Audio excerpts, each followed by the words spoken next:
In an effort to better understand why this is still a debate in our country, even in the face of overwhelming scientific evidence, we attended a very different type of environmental conference.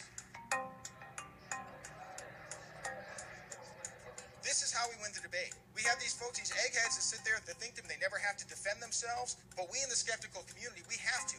And that's where the science is being refined, is being proven, and that's where we're winning. So we're here at the 9th International Conference on Climate Change. These are the climate change deniers. And if you see some of the sponsors here, the Ayn Rand Institute, the International Climate Coalition, are right next to the Illinois Coal Association. The real question is, how do we bring centrists and the left over to climate realism? Now, this particular conference happened to be organized by the Heartland Institute, whose donors over the years have included such odd bedfellows to an environmental organization as one of the largest oil companies in the world, ExxonMobil, and the Charles Koch Foundation. Heartland President Joe Bast is no stranger to controversy. His foundation spent much of the 90s refuting the dangers of smoking for tobacco companies, and now those same tactics are being employed to refute the science of climate change. So what do you do here at the Conference for Climate Change? Our focus is questioning the claim that there's a consensus that climate is both man-made and dangerous. We don't see the data that backs up the public claims that global warming is a crisis. So there's an agreement that global warming is happening, just not that it's a crisis. Yeah, there can be an impact on climate by the human presence, but it's probably very small. So the stance of many people in this conference review foundation is, let's wait and see, because we don't know the science. I would say that's correct, yeah. Now, since these types of groups can no longer credibly deny that climate change is actually happening, they are meeting here to refine their message. So I think this is a perfect example of the talking points on global warming. It's not man-made, it's a natural variation. Warmer is better. Human impact is small, and there's no consensus, which is exactly what they keep telling us. It's like a script. Everybody's saying the exact same thing. Observations are contingent, okay? They're probable. They are certainly not knowledge. They're not universal, necessary, and certain.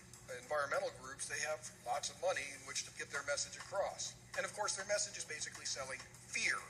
When they talk about big oil, that's nothing compared to big green.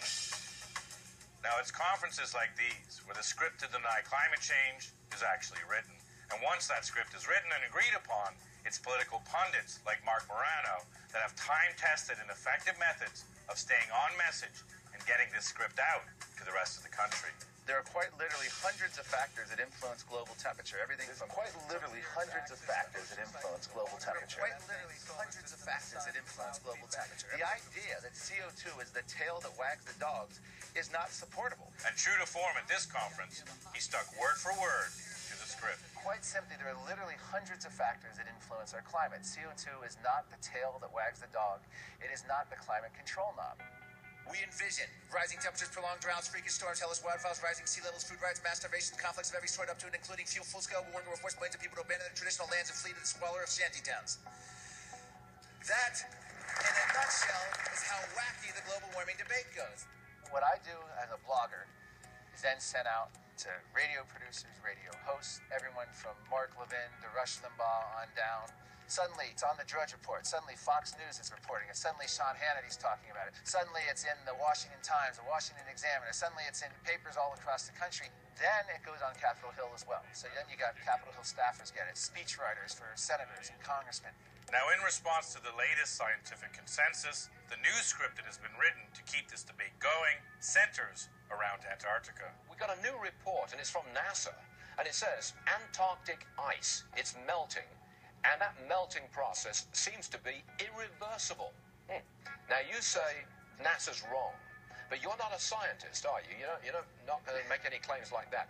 The interesting thing is the southern hemisphere, Antarctica as a whole, sea ice is well above average, breaking all sorts of records. Antarctic sea ice, which has hit the record all-time ever recorded since satellite monitoring began. Global sea ice is at record ice extent since satellite monitoring began in 1979. So take a step back and look at the big picture. So that's exactly what we did. In order to see if their latest talking point is true, we took a step back to get the bigger picture of what exactly is happening in Antarctica.